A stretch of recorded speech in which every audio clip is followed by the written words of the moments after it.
Olá pessoal, tudo bem? Vamos a mais uma aula. Hoje a gente vai trabalhar algumas questões do Enem, né? Para a gente já ir se familiarizando com esse novo aspecto das questões. E essa aula vai tanto para o segundo quanto para o terceiro ano, tá bom? Então foram colocadas 3 questões. Nessa primeira questão, a gente vai trabalhar a relação entre textos, tá? Então, vamos ver aqui. Bom, essa é a questão. Essa aqui é uma charge de IoT, tá? Então, tem assim: o trânsito no feriadão é sempre um quadro dramático. Bom, saiu no jornal Zero Hora, 2 de março de 2006. Então, esse quadro aqui é um quadro de Pablo Picasso, que é uma obra famosa, né, que chama Guernica, tá bom? Então, vamos ler a questão para a gente entender.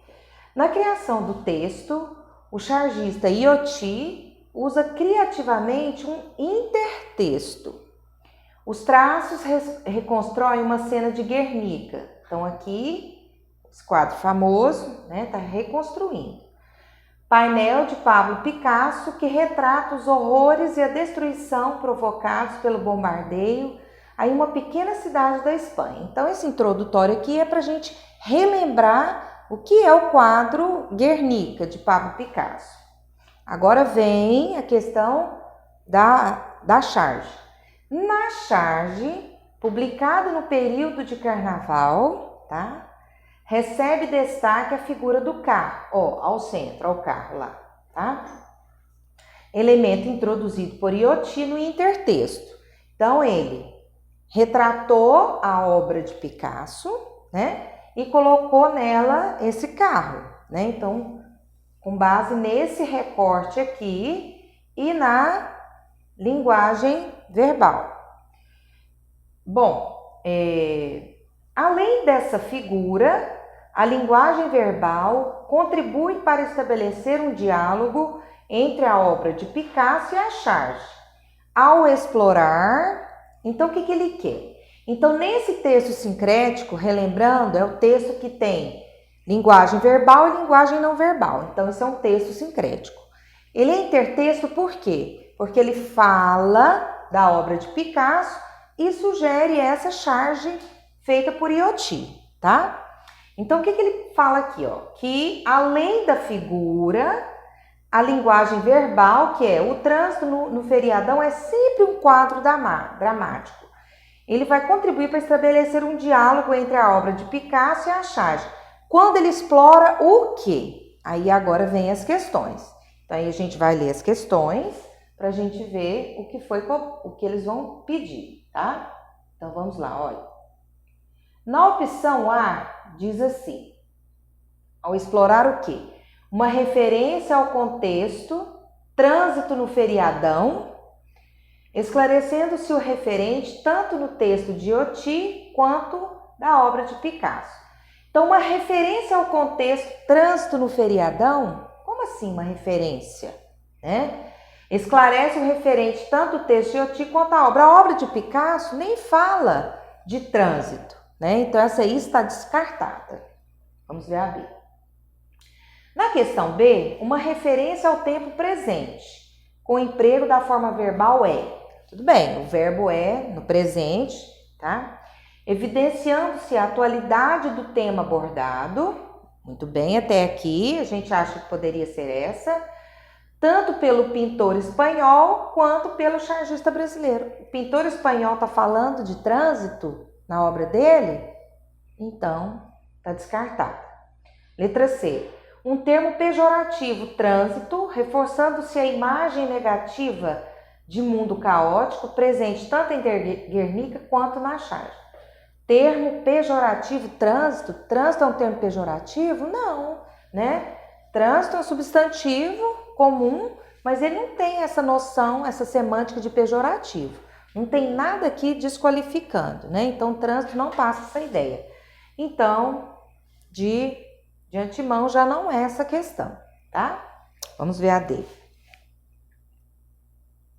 Uma referência temporal, sempre, é um advérbio de tempo, referindo-se à permanência de tragédias retratadas tanto em Guernica quanto na charge. Então, sempre aqui, o que ele faz? O que eles estão afirmando? Que vai se referir a essa tragédia que está sendo retratada permanentemente no quadro de Guernica e na charge, né? Então, não existe isso, tá? Então, a tragédia de Guernica foi naquele tempo, né? Ocorreu lá. Ele estava demonstrando esse horror da guerra, tá? Mas não que aquilo esteja perdurando. Então, a nossa opção uma expressão polissêmica, quadro dramático, remetendo-se tanto à obra pictórica quanto ao contexto do trânsito brasileiro. É uma expressão polissêmica. Poli significa vários, sem significados. Então, vamos voltar lá só para a gente relembrar, para comentar. Quer ver? Olha lá. Diz assim, o trânsito no feriadão é sempre um quadro dramático. Então, quadro aqui é polissêmico? Sim, porque ele pode se referir à obra de Picasso e o trânsito em si. Por isso que ele se refere ao fato de ser polissêmico, né? Vamos observar lá, voltando lá na letra E. Remetendo-se tanto à obra pictórica, o que é pictórica? É aquilo que se refere à pintura, tá? Quanto ao contexto do trânsito brasileiro. Por isso é a letra E, tá bom? Então, muita atenção quando for responder questões de linguagem verbal e não verbal, olhar bem a figura, o que ela está propondo, né? E fazer essa relação com o enunciado da questão, tá bom? Então, vamos à outra questão. A outra questão, agora eu já trouxe o quê? Um poema, tá bom? Então, esse poema de Carlos Drummond de Andrade, tá? Vamos lê-lo. Então, tá vendo? Vão ser 3 questões super diferentes. Então, aqui é leitura de poema junto com elemento gramatical, tá? Fazer 70 anos. Fazer 70 anos não é simples. A vida exige, para o conseguirmos, perdas e perdas no íntimo do ser, como em volta do ser 1000 outras perdas. Ó José Carlos, irmão escorpião, nós o conseguimos e sorrimos. De uma vitória comprada, por que preço? Quem jamais o saberá? Então, o poema, né, retrata aqui um eu poético sobre o fato de estar fazendo 70 anos e o que isso significa, né? Tanto é que ele retoma José Carlos aqui, coloca irmão em escorpião, né? Deve ser do signo, tá? Então, vamos à questão. O que é que a questão está pedindo com esse poema aqui, tá? Vamos lá. Bom, diz assim, o pronome oblíquo o nos versos a vida exige para o conseguirmos e nós o conseguimos garante a progressão temática e o encadeamento textual, recuperando qual segmento? Então, vamos entender aqui. Pronome oblíquo o, tá bem aqui, né? Os oblíquos sempre serão elementos de coesão, porque eles vão retomar um outro elemento no texto, né? Algum referente. Então, ele é um anafórico aqui. Vamos observar aqui. A vida exige para o conseguirmos. Vamos lá no texto. Fazer 70 anos não é simples. A vida exige para o conseguirmos. Então, esse pronome oblíquo o aqui, ele está retomando o quê? Tá? Se ele está aqui, está retomando algo anterior. O que foi dito anteriormente? Fazer 70 anos não é simples. Vamos ver o outro. Bom, nós o conseguimos. Então, ó José Carlos, irmão escorpião, nós o conseguimos. Então, aqui ele está retomando o que já foi retomado pelo outro pronome oblíquo. Então, nesse caso, o pronome oblíquo aqui, ele serve para dar essa progressão ao texto, né? Para que tenha coesão, entendimento, e ele encadeia toda essa ideia do fazer 70 anos. Então, ele recupera qual segmento? Vamos observar lá. Ó, José Carlos, ele está retomando ó, José Carlos. Ele está retomando perdas e perdas. A vida exige fazer 70 anos ou irmão escorpião? Então aqui, ó, a vida exige para o conseguirmos. Conseguimos o quê? Fazer 70 anos. Então ali está a nossa opção, ó, fazer 70 anos, ok? Essa aqui, ó. A B. Tá bom? Então, qual é a função dos pronomes dentro de um texto? Fazer essa progressão temática, aprofundar essa linguagem mais coloquial, tirando a linguagem coloquial, perdão, e aprofundando a linguagem mais culta e fazer esse encadeamento do texto, das ideias, que as ideias fiquem concatenadas direitinho, tá bom? Então, dessa forma, peguei uma questão que vai trabalhar a questão dos pronomes dentro do Enem, tá bom? Vamos à próxima. Na próxima questão, tá aqui, é do Enem 2015. Agora é um texto, três textos totalmente diferentes um do outro, tá? Então, 3 gêneros diferentes. O primeiro texto, né, fazendo um intertexto. O segundo é um poema. E esse aqui já é um texto onde predomina a linguagem referencial, ou seja, o objetivo dela é informar. Então, vamos lá, ó. Olha a referência. Manarini, T, saúde é vital, tá? Então, o texto, vamos ao texto. Azeite de oliva e óleo de linhaça, uma dupla imbatível. Rica em gorduras do bem, ela combate a obesidade, dá um chega pra lá no diabetes e ainda livra o coração de entraves.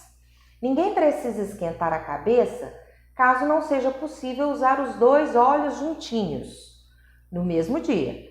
Individualmente, o duo também bate um bolão. Segundo um estudo recente do grupo Air Olive, formado por instituições de 5 países europeus, os polifenóis do azeite de oliva ajudam a frear a oxidação do colesterol LDL, né, que é considerado perigoso.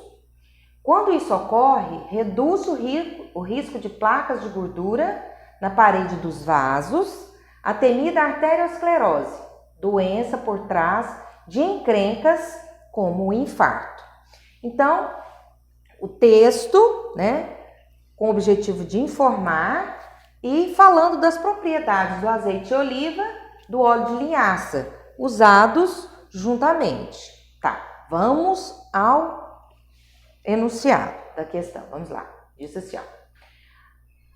Para divulgar o conhecimento de natureza científica para um público não especializado, Manarini recorre à associação entre vocabulário formal e vocabulário informal. Então, usou-se aqui tanto a linguagem formal como a linguagem informal, já que o público não era especializado no assunto. Então, ela queria abordar todo esse público, né, das pessoas que eram especializadas e as que não eram. Daí, né, essa mistura entre vocabulário formal e vocabulário informal. Então, o texto está recheado disso. Vamos ver lá. Olha aqui, ó. Lá no começo, rica em gorduras, ela combate, dá um chega pra lá, né? Dá um chega pra lá, isso aí é coloquial, tá? Bom, ninguém esquentar a cabeça. Então, esse esquentar a cabeça também faz parte da linguagem coloquial. Então, o texto está recheado desses exemplos, né? Bom, aí ele coloca assim, reduz o risco de plástico e gordura, né? A temida doença por trás de encrencas. Também esse termo aqui é coloquial, tá? Então, a gente vê que o texto todo é uma miscelânea entre linguagem coloquial e a não coloquial. Agora, vamos lá. Aqui, o que é que pediu realmente o texto? Olha. Altera-se o grau de formalidade do segmento no texto, sem alterar o sentido da informação, com a substituição de. Então, vamos entender o que o enunciado está pedindo.